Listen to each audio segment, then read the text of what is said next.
Cashless Program. The Cashless Program was launched year 2019 through the enactment of the Municipal Ordinance Number 15 Series of 2019.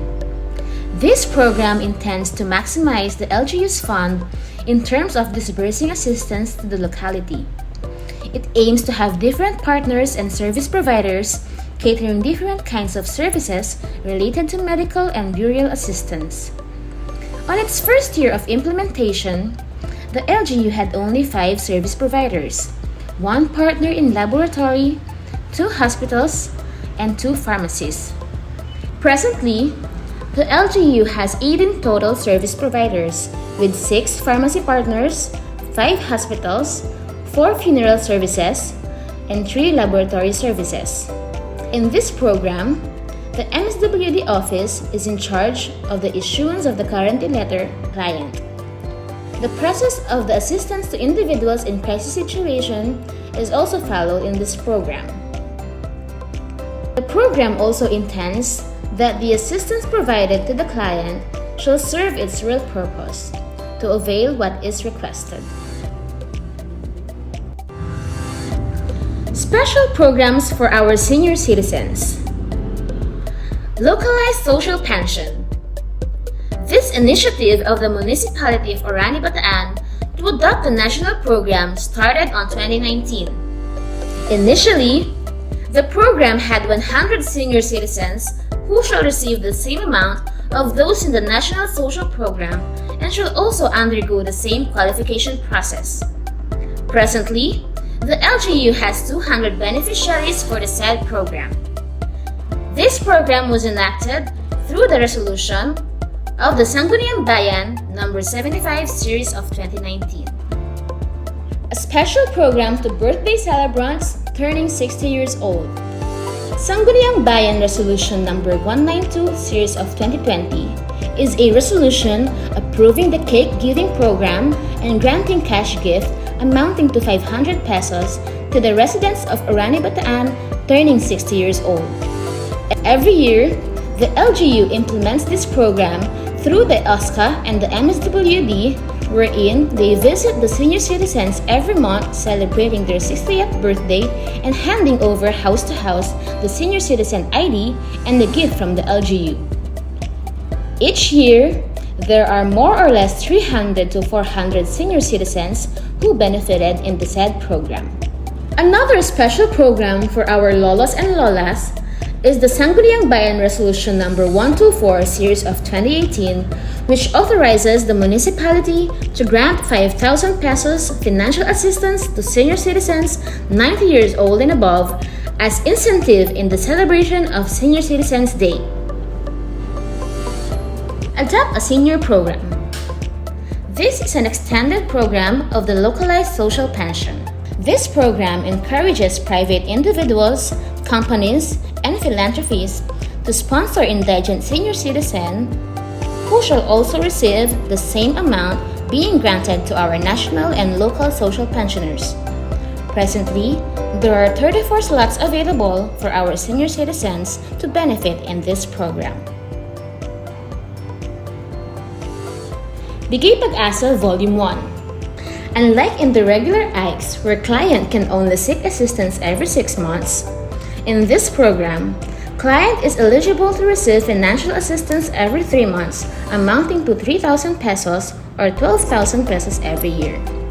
The program started year 2021, and each client shall only submit necessary documents once a year. Presently, we have more or less 200 beneficiaries of the program. Bigay Pag-asa Program Volume 2. This program, on the other hand, is also an extended program for our senior citizens with diabetes and hypertension. This is through the Municipal Ordinance No. 24 Series of 2021 or the Kaisa sa Kalusugan Program. Identified initial 300 indigent beneficiaries who are senior citizens with existing illnesses will receive the amount of 5,000 pesos on the first year implementation of the program and 1,500 per quarter for the succeeding year. This program also aims to reduce our senior citizens on the wait listed for the National Social Pension. Tulong Galing Program. The enactment of the Sangguniang Bayan Resolution Number 91, Series of 2018, is through the initiative of the local school board. This program grants the amount of 5,000 pesos annual financial scholarship assistance to the qualified graduates. In the said resolution, only qualified students who will meet the required average and other qualifications needed shall be part of the scholarship program. The grade levels who are included in the program are grades 7 to 12, and the LGU is now on process of including 50 SPED PWD students. Presently, the LGU have 1,376 Tulong Galing scholars. Ang edukasyong sukat, ito po ay galing at yaman ng bayan natin. Ito ang buong pusong pinatotohanan po ng 15 years old na si Inigo Joaquin, isang scholar ng Tulong Galing Scholarship Program ng ating pamahalang bayan. Ako po si Inigo Joaquin Situason. Ako po ay 15 years old at nakatira po sa Masagana Village, Bayan, Orani. Naging parte po ako ng Tulong Galing Program around 2018 po when I was grade 7. Naisipan ko po na mag-apply kasi po naalaman ko po na tumatanggap po sila ng honor student. And that time po, lagi po kasi yung nasa with honors. And sabi ko po, sayang naman po yung opportunity if di ko kukunin. Para na rin po makabawas po sa mga gastusin po sa bahay. Pangarap ko pong maging isang engineer. Importante po sa akin ang pag-aaral upang makapagtapos po ako. And bukod po sa matutupad po ang aking pangarap, matutulungan ko pa po yung mga taong sumuporta at nagpaaral po sa akin. Ang mother ko po ay single mother na OFW sa Qatar. Siya lang po yung nagtataguyod po sa akin. Kaya po naisipan niya po na mga ibang bansa para po palaki po ako ng maayos. Inaalagaan po ako ni nanay mula po nung umalis si mami para mga ibang bansa. 4 years old po ako nun. Ako si Josie, lola ni Inigo. Yung anak ko yung mami ni Wax. Umalis siya noong 2010, nag-abroad nga.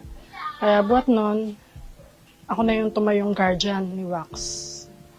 Yun, ako yung gagabay sa pag-aaral niya, nagtuturo, tutor dati sa mula nursery. Masipag mag-aral, tapos responsible as a leader, ganun. Seminar ako nung 2018 para sa Edu Child program nga ni Mayor.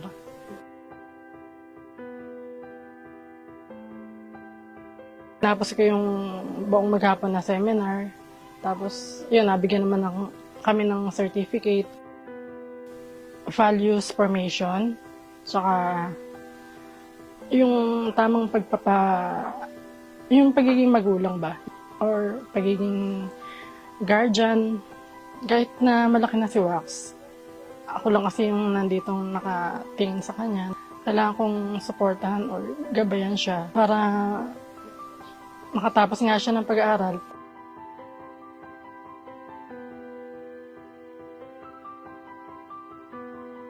Dahil po sa seminar na inattendan ni nanay is lalo po niya akong nag-guide, lalo po ngayong pandemic na wala pong face-to-face classes. Siya lang po yung nagiging gabay ko po para po sa mga activities na pinapagawa po sa amin from school. Masaya kasi at least makakatulong naman sa kanya yun. Yung financial, yun. Importante kasi yung edukasyon eh. Tapos maganda rin yung programa ni Mayor na Tulong Galing. Sa Tulong Galing program po is nakaka-receive po kami annually ng 5,000 pesos po. And para po sa akin, nakakatulong po ito ng malaki. Pangbili po ng mga materials, ganun po, mga kagamitan para po sa mga project namin sa school. Dahil po 4 years na po akong beneficiary ng program na po ito, para sa akin po malaki pong tulong sa amin ang programa ni Mayor na ito. Dahil po lalo pa po kaming napupursigi po para mag-aral ng mabuti. Dati pong top 12 ang Orani in terms of education po, ay makikita po natin na top 1. Para sa akin po, magandang balita po kasi po nakikita po natin yung progress na dahil po sa program ni Mayor na ito, lalo pa pong gumaganda ang education sa bayan natin.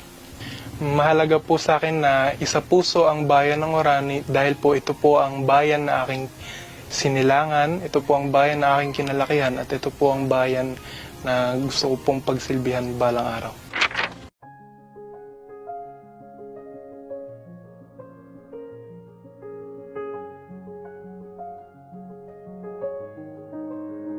Ang kwento ng kanilang pagpupursige at pagsasapuso sa kahalagahan ng edukasyon ay talaga naman pong kapupulutan ng inspirasyon at aral. Ang Tulong Galing Scholarship Program at EduChild Parenting Program, ilan lang po sa mga programa ng lokal na pamahalaan para sa mga kabataang nag-aaral at para na rin po sa pamilyang Oranian. Hello mga kaisa!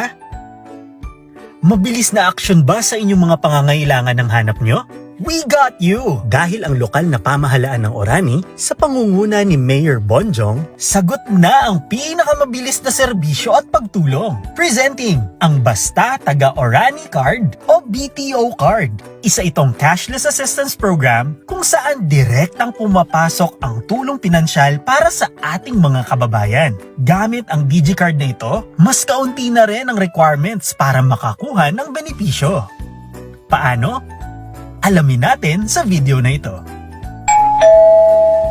Ang Basta Taga Orani Card ay naisipan ng pamahalaang bayan ng Orani nung tayo ay dumaan sa pandemya. Kasi alam mo, very limited ang access sa mga services that time dahil ang mga tao ay hindi makalabas. Pero syempre, ang serbisyo ng ating pamahalaang bayan ng Orani ay hindi dapat tumigil. Sinimulan ng pag-aaral ng card na ito mula pa ng 1 taon at ito ay naipasa na last October 2021 at ngayong taon nga na ito ay sisimulan na ang paggamit sa BTO card. Ang pwedeng maka-avail nito ay ang mga low-income family na mga kababayan natin dito sa Orani, Bataan. Ang low-income family ay yung mga hindi lalagpas sa 50,000 kada buwan ang kinikita. At yung mga pamilya na lubhang naapektuhan nitong nagdaang pandemic. Ngayong 2022, tuluyan ng nailunsad ang paggamit ng BTO card.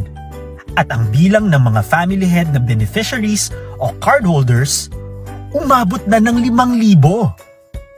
So yung mga beneficiaries po natin ng BPO, naging part sila ng program. Nasa CBMS kasi sila or yung Community-Based Monitoring System natin wherein na-identify naman doon yung mga low-income families.